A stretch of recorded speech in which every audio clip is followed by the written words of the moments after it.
साल था 1942 की एक सर्द रात। बर्लिन के एक अंधेरे भारी किले में एक भारतीय नेता का सामना दुनिया के सबसे कुख्यात तानाशाह से होने वाला था। कमरे में गूंजती घड़ी की टिक टिक हर गुजरते सेकंड के साथ इतिहास की सांसें थमी थी। दोनों ओर भविष्य के फैसले होने वाले थे। एक तरफ था एडोल्फ हिटलर, जिसकी हुकूमत में सांस लेना भी नामुमकिन था, जिसकी एक आवाज़ से पूरा यूरोप कांपता था। और दूसरी तरफ था एक अकेला भारतीय, नेताजी सुभाष चंद्र बोस। वो यहाँ भारत की आज़ादी के लिए हिटलर से सहयोग मांगने आया था। यह एक बेहद खतरनाक और लगभग नामुमकिन था, लेकिन इस मुलाकात में सिर्फ आज़ादी की बात नहीं होनी थी। नेताजी के मन में एक गहरी टिस थी, एक आग थी उस किताब के कारण जिसे हिटलर ने खुद लिखा था, मेन काम्प यानी मेरा संघर्ष। इस किताब में हिटलर ने भारतीयों और भारत के लिए कुछ बेहद आपत्तिजनक बातें लिखी थी। उसमें साफ साफ लिखा था कि भारत एक अविकसित, कमज़ोर और निकृष्ट जाति है, जिनमें अपने देश को स्वतंत्र कराने की काबिलियत नहीं है, जैसा कि माइक केम्फ के इंग्लिश ट्रांसलेशन वॉल्यूम 1 चैप्टर 14 में दर्ज है। नेताजी जो भारत की महान सभ्यता और उसके अदम्य ताकत के सच्चे प्रतिनिधि थे, इन बातों से बहुत आहत हुई। उनका खून खौल उठा था और यही गुस्सा लेकर वह पहुंचे थे हिटलर के दरबार में। अब तक इतिहास में ऐसा टकराव कभी नहीं देखा था। बहुत इंतजार के बाद जब आखिरकार नेताजी की हिटलर से मुलाकात हुई, तो नेताजी ने डर या कूटनीति की बजाय सीधे हिटलर की आंखों में आंखें डालकर वो सच कहा जो कोई और कहने की हिम्मत नहीं कर सकता था। उन्होंने हिटलर से कहा, मिस्टर हिटलर, आपने अपनी किताब माई कैंप में भारत और भारतीयों को कमजोर, हीन और पिछड़ा कहा है, मगर मैं आपको बता देना चाहता हूँ कि भारत दुनिया की सबसे पुरानी, सबसे महान सभ्यता है और हम अपनी आज़ादी लड़कर रहेंगे। आपकी किताब में भारत के बारे में जो भी लिखा हुआ है वह पूरी तरह से गलत है।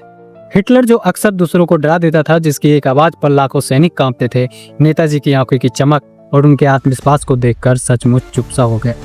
जैसा कि इतिहासकार सुगाता बोस अपनी किताब हिज मैजेस्टीज ओपोनेंट और खुद नेताजी भी ने अपनी किताब द इंडियन स्ट्रगल में दर्ज किया है।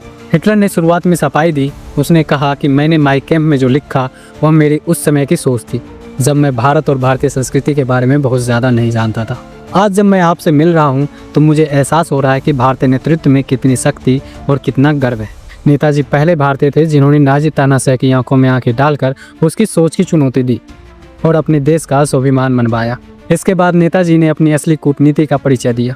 उन्होंने हिटलर से भारत की आज़ादी के लिए समर्थन मांगा, विशेष रूप से इंडियन प्रिजनर्स ऑफ वार को रिहा करने और जर्मनी में एक भारतीय सेना इंडियन लीजल की स्थापना के लिए।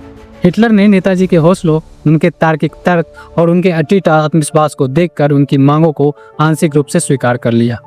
यह नेताजी की सिर्फ एक जीत नहीं, बल्कि एक ऐतिहासिक कूटनीति मास्टर स्ट्रोक था। इतिहासकार मानते हैं कि नेताजी सुभाष चंद्र बोस एक अकेले ऐसे भारतीय नेता थे जिन्होंने हिटलर जैसे तानाशाह के सामने भारत की बेइज्जती का कड़ा विरोध किया और अपनी बातें भी मनवाई। नेताजी रिसर्च ब्यूरो और यू टॉक की स्प्रिंग टाइगर जैसी किताबें इसकी पुष्टि करती है। हिटलर ने फ्री इंडियन लीजल की मंजूरी दी, यानी हजारों भारतीय युद्धबंदियों को रिहा किया। और सबसे बड़ी बात, 1943 में उसने सुभाष बोस की provisional government of free India यानी आज़ाद हिंद की अस्थायी सरकार को जर्मनी की ओर से मान्यता भी दी। यह नेताजी की एक अविश्वसनीय और एक ऐतिहासिक कूटनीतिक जीत थी। दुनिया के सबसे शक्तिशाली तानाशाह ने उस भारतीय प्रतिनिधित्व को मान्यता दी जो तब भी ब्रिटिश साम्राज्य के गुलाम थे। यह नेताजी की दूरदर्शिता और उनके बेजोड़ साहस का परिणाम था। नेताजी ने दिखा दिया, किताबों में कुछ भी लिखा जा सकता है, मगर सच्चा नेता वही है जो दुनिया की सबसे बड़ी ताकत के सामने भी अपने देश का मान और स्वाभिमान नहीं गिरने देता। आज भी नेताजी की यह कहानी हर भारतीय को सिखाती है कि जब सच्चाई और साहस दोनों साथ हो तो दुनिया की कोई ताकत आपको रोक नहीं सकती। यह कहानी बताती है कि आज़ादी की लड़ाई सिर्फ बंदूकों से नहीं, बल्कि बेजोड़ आत्मविश्वास, कूटनीति और अटूट स्वाभिमान से भी लड़ी जाती है। अपने विचार कमेंट्स में ज़रूर बताएं। अगर आपका ये वीडियो पसंद आया तो इसे लाइक करें, शेयर करें और हमारे चैनल को सब्सक्राइब करना ना भूलें। जय